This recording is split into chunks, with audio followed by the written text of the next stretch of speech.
प्रिय भक्तजनों, आज बृहस्पतिवार के दिन आप बृहस्पति देव की बड़ी ही दुर्लभ कथा सुनेंगे। इस कथा को सुनने से भक्तों की सभी मनोकामनाएं भगवान बृहस्पति देव की कृपा से पूर्ण हो जाती हैं। तो आइए बड़ी ही श्रद्धा और प्रसन्न चित्त मन से इस कथा को सुनते हैं। भारतवर्ष में एक प्रतापी और दानी राजा राज्य करता था।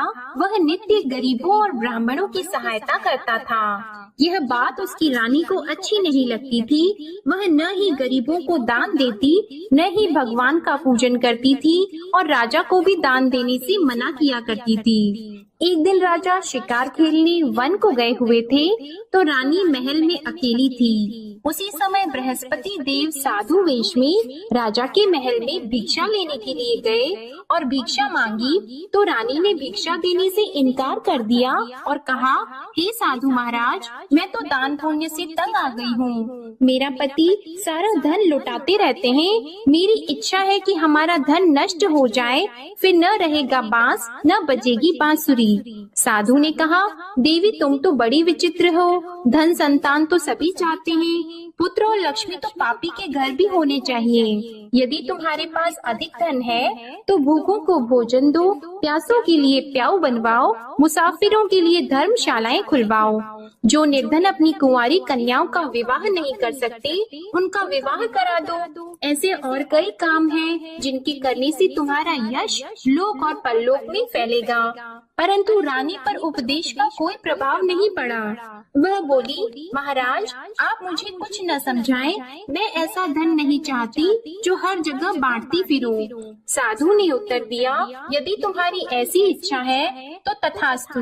तुम ऐसा करना कि बृहस्पतिवार को घर लेपकर पीली मिट्टी से अपना सिर धोकर स्नान करना, भट्टी चढ़ाकर कपड़े धोना। ऐसा करने से आपका सारा धन नष्ट हो जाएगा। इतना कहकर वह साधु महाराज वहाँ से आलोक हो गए और साधु के अनुसार कई बातों को पूरा करते हुए रानी को केवल 3 बृहस्पतिवार ही बीते थे कि उसकी समस्त धन संपत्ति नष्ट हो गई। भोजन के लिए राजा का परिवार तरसने लगा।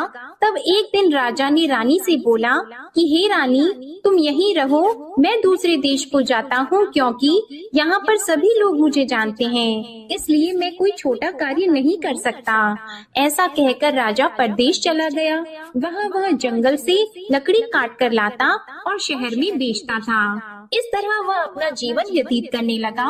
इधर राजा के परदेश जाते ही रानी और दासी दुखी रहने लगी। एक बार जब रानी और दासी को 7 दिन तक बिना भोजन के रहना पड़ा, तो रानी ने अपनी दासी से कहा, हे दासी, पास ही के नगर में मेरी बहन रहती है, वो बड़ी धनवान है, तू उसके पास जा और कुछ लेकर आ, ताकि थोड़ा बहुत गुजार बसर हो सके। रानी दासी की बहन के पास गई। उस दिन गुरुवार था और रानी की बहन उस समय बृहस्पतिवार व्रत की कथा सुन रही थी। दासी ने रानी की बहन को अपनी रानी का संदेश दिया, लेकिन रानी की बड़ी बहन ने कोई उत्तर नहीं दिया। जब दासी को रानी की बहन से कोई उत्तर नहीं मिला, तो वह बहुत दुखी हुई और उसे क्रोध भी आया।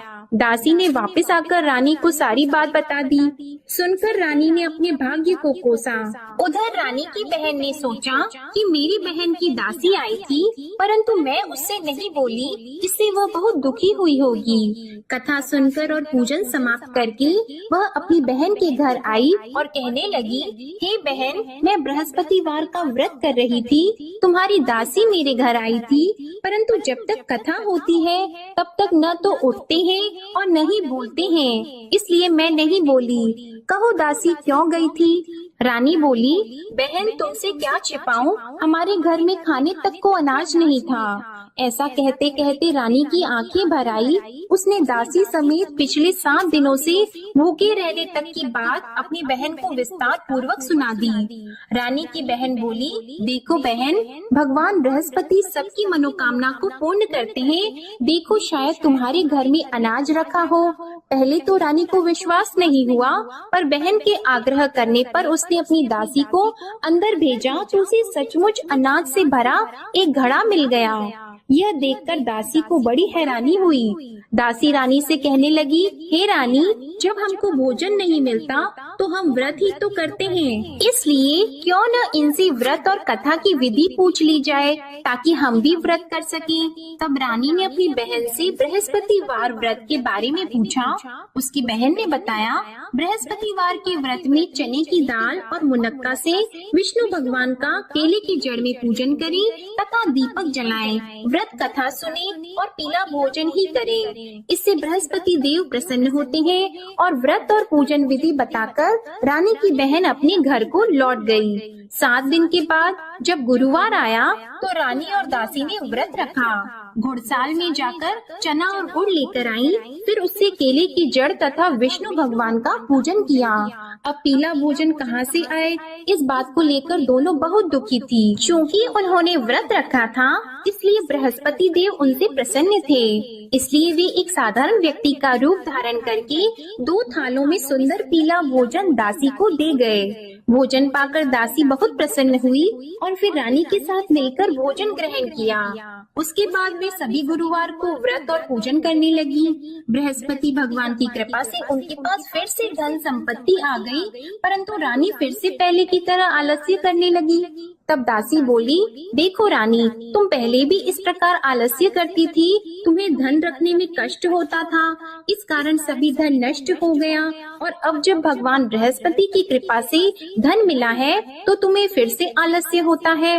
रानी को समझाते हुए दासी कहती है कि बड़ी मुसीबतों के बाद हमने यह धन पाया है, इसलिए हमें दान पुण्य करना चाहिए, भूखे मनुष्यों को भोजन कराना चाहिए और धन को शुभ कार्यों में खर्च करना चाहिए, जिससे तुम्हारे कुल का यश बढ़ेगा, स्वर्ग की प्राप्ति होगी और पितृ प्रसन्न होंगे।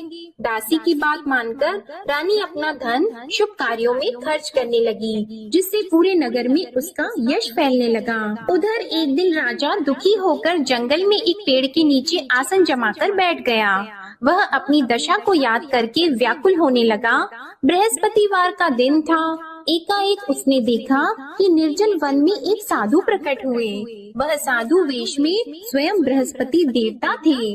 लकड़हारे के सामने आकर बोले, हे लकड़हारे, इस सुनसान जंगल में तू इतना चिंता मग्न क्यों बैठा है? लकड़हारे ने दोनों हाथ जोड़कर प्रणाम किया और उत्तर दिया, महात्मा जी, आप सब कुछ जानते हैं, मैं क्या कहूँ। यह कहकर रोने लगा और साधु को अपनी आत्म कथा सुनाई। महात्मा जी ने कहा, तुम्हारी स्त्री ने बृहस्पतिवार के दिन बृहस्पति भगवान का निरादर किया है, जिसके कारण रुष्ट होकर उन्होंने तुम्हारी यह दशा कर दी। अब तुम चिंता को दूर करके मेरे कहने पर चलो तो तुम्हारे सब कष्ट दूर हो जाएंगे और भगवान पहले से भी अधिक संपत्ति देंगे। तुम बृहस्पति के दिन कथा किया करो, 2 पैसे के चने मुनक्का लाकर उसका प्रसाद बनाओ और शुद्ध जल से लोटे में शक्कर मिलाकर अमृत तैयार करो। कथा के पश्चात अपने सारे परिवार और सुनने वाले प्रेमियों में अमृत व प्रसाद को बांटकर खुद भी ग्रहण करो। ऐसा करने से भगवान तुम्हारी सब मनोकामनाएं पूरी करेंगे। साधु के ऐसे वचन सुनकर लकड़हारा बोला, हे प्रभु, मुझे लकड़ी बेचकर इतना पैसा नहीं मिलता जिससे भोजन के उपरांत कुछ बचा सकूं। मैंने रात्रि में अपनी स्त्री को व्याकुल देखा है, मेरे पास कुछ भी नहीं जिससे मैं उसकी खबर मंगा सकूं। और फिर मैं बृहस्पति देव की क्या कहानी सुनूं? मुझको तो कुछ भी मालूम नहीं है। साधु ने कहा, हे लकड़हारी, तुम किसी बात की चिंता मत करो। बृहस्पतिवार के दिन तुम रोजाना की तरह लकड़ियाँ लेकर शहर को जाओ। तुमको रोज से दुगना धन प्राप्त होगा, जिससे तुम भली भांति भोजन कर लोगे और बृहस्पति देव की पूजा का सामान भी आ जाएगा। बृहस्पति देव की कथा इस प्रकार है, सुनो। प्राचीन काल में एक ब्राह्मण रहता था। वह बहुत निर्धन था। उसकी कोई संतान नहीं थी। उसकी स्त्री बहुत मलिनता के साथ रहती थी। वह स्नान नहीं करती, किसी देवता का पूजन नहीं करती। इससे ब्राह्मण देवता बड़े दुखी थे। बेचारे बहुत कुछ कहते थे, किंतु उसका कुछ परिणाम नहीं निकला। भगवान की कृपा से ब्राह्मण की स्त्री के कन्या रूपी रत्न पैदा हुआ। कन्या बड़ी होने पर प्रातः स्नान करके विष्णु भगवान का जाप और बृहस्पतिवार का व्रत करने लगी। अपने पूजन पाठ को समाप्त करके विद्यालय जाती तो अपनी मुट्ठी में जौ भर के ले जाती और पाठशाला के मार्ग में डालती जाती। तब ये जौ स्वर्ण के हो जाते तो लौटते समय उनको बीन कर घर ले आती। एक दिन वह बालिका सूप में उस सोने की जौ को फटक कर साफ कर रही थी कि उसके पिता ने देख लिया और कहा, हे बेटी, सोने की जौ के लिए सोने का सूप होना चाहिए। दूसरे दिन बृहस्पतिवार था। इस कन्या ने व्रत रखा और बृहस्पति देव से प्रार्थना करके कहा, मैंने आपकी पूजा सच्चे मन से की है तो मेरे लिए सोने का सूप दे दो। बृहस्पति देव ने उसकी प्रार्थना स्वीकार कर ली। रोजाना की तरह वह कन्या जौ फैलाती हुई जाने लगी। जब लौटकर जौ बीन रही थी तो बृहस्पति देव की कृपा से सोने का सूप मिला। उसे वह घर ले आई और उसमें जौ साफ करने लगी, परंतु उसकी माँ का वही ढंग रहा। एक दिन की बात है कि वह कन्या सोने के सूप में जौ साफ कर रही थी। उस समय उस शहर का राजपुत्र वहाँ से होकर निकला। इस कन्या के रूप और कार्य को देखकर मोहित हो गया और अपने घर आकर भोजन और जल त्याग कर उदास होकर लेट गया।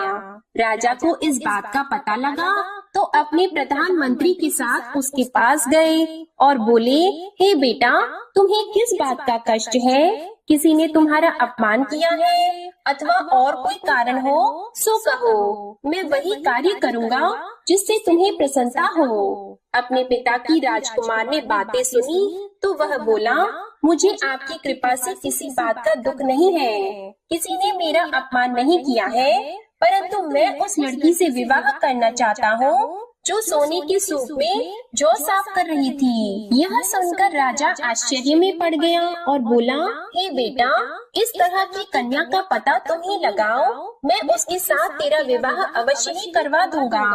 राजकुमार ने उस लड़की के घर का पता बताया। तब मंत्री उस लड़की के घर गए और ब्राह्मण देवता को सभी हाल बताया। ब्राह्मण देवता राजकुमार के साथ अपनी कन्या का विवाह करने के लिए तैयार हो गए तथा विधि विधान के अनुसार ब्राह्मण की कन्या का विवाह राजकुमार के साथ हो गया। कन्या के घर से जाते ही पहले की भांति उस ब्राह्मण देवता के घर में गरीबी का निवास हो गया। अब भोजन के लिए भी अन्न बड़ी मुश्किल से मिलता था। एक दिन दुखी होकर ब्राह्मण देवता अपनी पुत्री के पास गए। बेटी ने पिता की दुखी अवस्था को देखा और अपनी माँ का हाल पूछा। तब ब्राह्मण ने भी सभी हाल कहा। कन्या ने बहुत सा धन देकर अपने पिता को विदा कर दिया। इस तरह ब्राह्मण का कुछ समय सुखपूर्वक व्यतीत हुआ। कुछ दिन के बाद फिर वही हाल हो गया।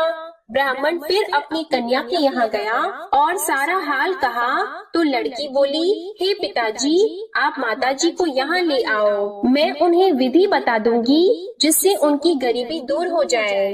वह ब्राह्मण देवता अपनी स्त्री को साथ लेकर पहुँचे तो अपनी माँ को समझाने लगी कि हे माँ, तुम प्रातः काल प्रथम स्नान आदि करके विष्णु भगवान का पूजन करो तो सब दरिद्रता दूर हो जाएगी। परंतु उसकी माँ ने एक भी बात नहीं मानी और प्रातः काल उठकर अपनी पुत्री के बच्चों की जोटन को खा लिया। इससे उसकी पुत्री को भी बहुत गुस्सा आया। उसने एक रात को एक कोठरी से सारा सामान निकाल दिया और अपनी माँ को उसमें बंद कर दिया। प्रातः उसमें से उसे निकाला तो स्नान आदि करा के पूजा पाठ करवाया तो उसकी माँ की बुद्धि ठीक हो गई। इसके बाद वह नियम से पूजा पाठ करती और प्रत्येक बृहस्पतिवार को व्रत रखने लगी। इस व्रत के प्रभाव से उसकी माता और पिता बहुत ही धनवान और पुत्रवान हो गए और बृहस्पति देवता के प्रभाव से इस लोक के सुख को भोगकर अंत में स्वर्ग को प्राप्त हुए। इस तरह कहानी कहकर साधु देवता वहाँ से अंतर ध्यान हो गए। धीरे धीरे समय व्यतीत होने पर फिर वही बृहस्पतिवार का दिन आया। लकड़हारा जंगल से लकड़ी काटकर किसी शहर में बेचने गया। उसे उस दिन और दिन से अधिक पैसा मिला। राजा ने चना गुड़ आदि लाकर गुरुवार का व्रत किया उस दिन से उसके सभी क्लेश दूर हो गए। परंतु जब दोबारा गुरुवार का दिन आया तो बृहस्पतिवार का व्रत करना भूल गया। इस कारण बृहस्पति भगवान नाराज हो गए। उस दिन उस नगर के राजा ने विशाल यज्ञ का आयोजन किया था तथा शहर में ये घोषणा करा दी कि कोई भी मनुष्य अपने घर में भोजन न बनवाए, न आग जलाए। समस्त जनता मेरे यहाँ भोजन करने आए। इस आज्ञा को जो न मानेगा उसे फांसी की सजा दी जाएगी। इस तरह की घोषणा संपूर्ण नगर में करवा दी गई। राजा की आज्ञा के अनुसार शहर के सभी लोग भोजन करने गए, लेकिन लकड़हारा कुछ देर से पहुंचा, इसलिए राजा उसको अपने साथ घर लेके गए और ले जाकर भोजन करा रहे थे तो रानी की दृष्टि उस खूंटी पर पड़ी जिस पर उसका हार लटका हुआ था। वह वहाँ पर दिखाई नहीं दिया। रानी ने निश्चय किया कि मेरा हार इस मनुष्य ने चुरा लिया है। उसी समय सिपाहियों को बुलाकर उसको कारागार में डलवा दिया। जब लकड़हारा कारागार में पड़ गया और बहुत दुखी होकर विचार करने लगा कि न जाने कौन से पूर्व जन्म के कर्म से मुझे यह दुख प्राप्त हुआ है, और उसी साधु को याद करने लगा जो कि जंगल में मिला था। उसी समय तत्काल बृहस्पति देव साधु के रूप में प्रकट हुए और उसकी दशा को देखकर कहने लगे, अरे मूर्ख, तूने बृहस्पति देव की कथा नहीं करी, इस कारण तुझे दुख प्राप्त हुआ है। अब चिंता मत कर, बृहस्पतिवार के दिन कारागार के दरवाजे पर 4 पैसे पड़े मिलेंगे, उनसे तू बृहस्पति देव की पूजा करना, तेरे सभी कष्ट दूर हो जाएंगे। बृहस्पतिवार के दिन उसे 4 पैसे मिले। लकड़हारे ने कथा कही। उसी रात्रि को बृहस्पति देव ने उस नगर के राजा को स्वप्न में कहा, हे राजा, तुमने जिस आदमी को कारागार में बंद कर दिया है वह निर्दोष है, वह राजा है, उसे छोड़ देना। रानी का हार उसी खूंटी पर लटका है, अगर तू ऐसा नहीं करेगा तो मैं तेरे राज्य को नष्ट कर दूंगा। इस तरह रात्रि के स्वप्न को देखकर राजा प्रातः काल उठा और खूंटी पर हार देखकर लकड़हारे को बुलाकर क्षमा मांगी और लकड़हारे को योग्य सुंदर वस्त्र आभूषण देकर विदा कर दिया। बृहस्पति देव की आज्ञा के अनुसार लकड़हारा अपने नगर को चल दिया। राजा जब अपने नगर के निकट पहुंचा तो उसे बड़ा आश्चर्य हुआ।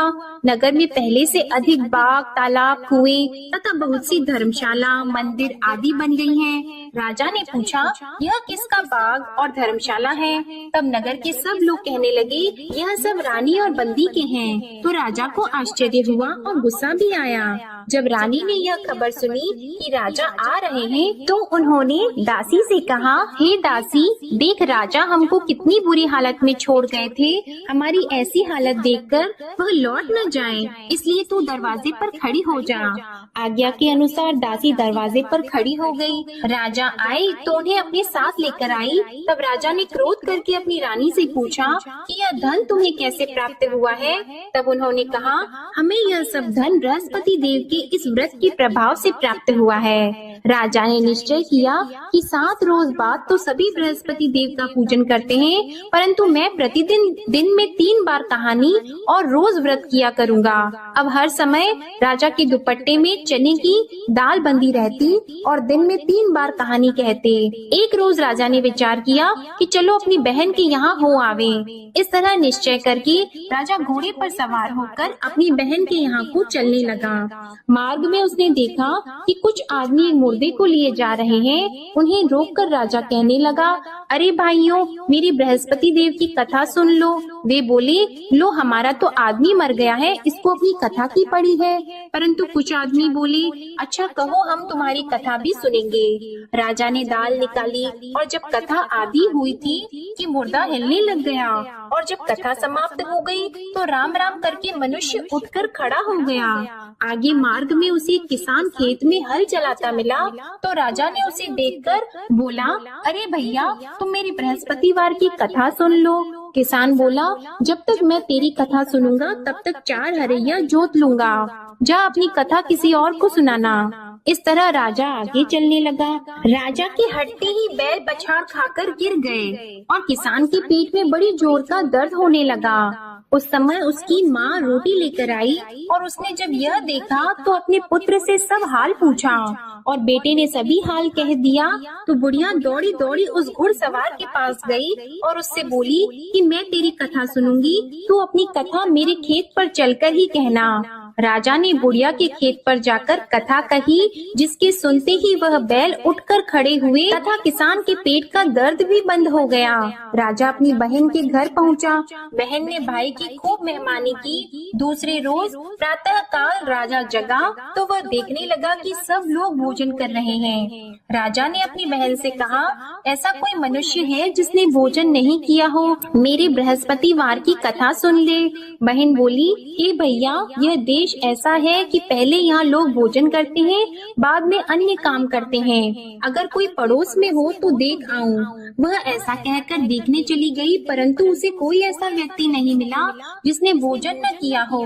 अतः वह एक कुम्हार के घर गई जिसका लड़का बीमार था। उसे मालूम हुआ कि उनके यहाँ 3 रोज से किसी ने भोजन नहीं किया है। रानी ने अपने भाई की कथा सुनने के लिए कुम्हार से कहा। वह तैयार हो गया। राजा ने जाकर बृहस्पतिवार की कथा कही, जिसको सुनकर उसका लड़का ठीक हो गया।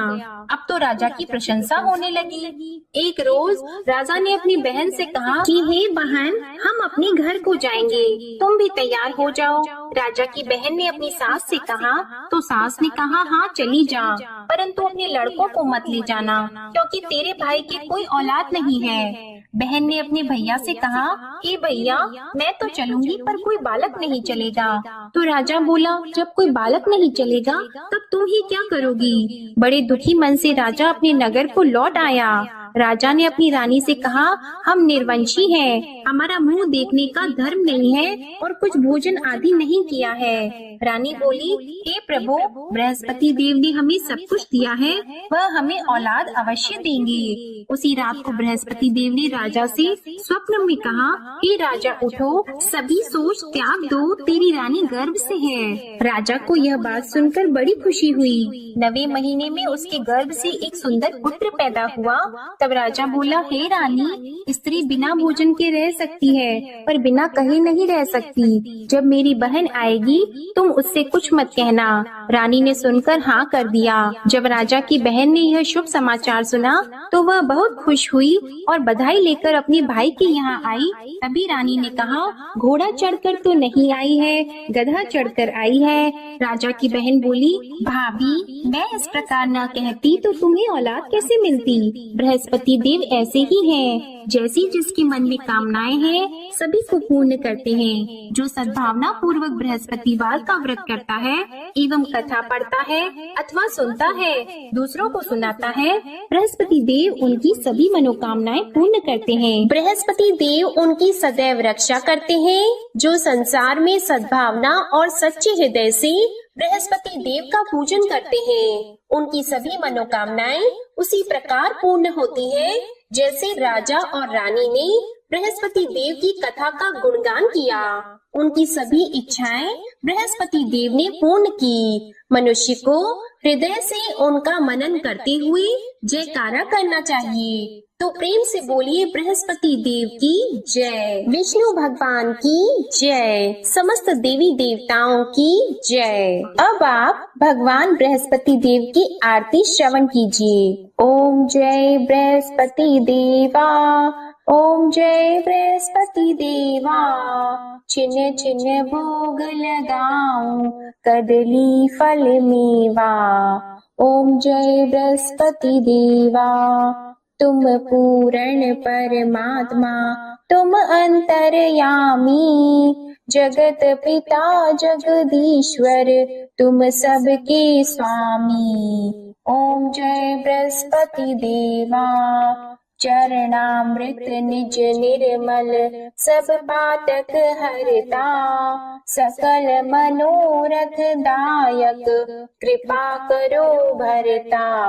ओम जय बृहस्पति देवा, तन मन धन अर्पण कर, जो जन शरण पड़े, प्रभु प्रकट तब होकर, आकर द्वार खड़े। ओम जय बृहस्पति देवा, दीन दयाल दयानिधि, भक्तन हितकारी, पाप दोष सब हरता, भव बंधन हारी। ओम जय बृहस्पति देवा, सकल मनोरथ दायक सब संशय तारो, विषय विकार मिटाओ संतन सुखकारी। ओम जय बृहस्पति देवा, जो कोई आरती तेरी प्रेम सहित गावे, ज्येष्ठानंद बंद सो निश्चय ही पावे। ओम जय बृहस्पति देवा, ओम जय बृहस्पति देवा। प्रेम से बोलिए भगवान बृहस्पति देव की जय। बोलिए भगवान श्री लक्ष्मी नारायण जी की जय। आपको आज की कथा पसंद आए, आरती पसंद आए तो वीडियो को लाइक कीजिएगा, शेयर कीजिएगा, कमेंट में भगवान बृहस्पति देव जी की जय लिखिएगा और चैनल को भी सब्सक्राइब कीजिएगा। इसी के साथ आज आप हमारे चैनल पर कार्तिक मास महात्म्य की कथा भी जरूर सुनिएगा। प्रेम से बोलिए भगवान श्री बृहस्पति देव की जय।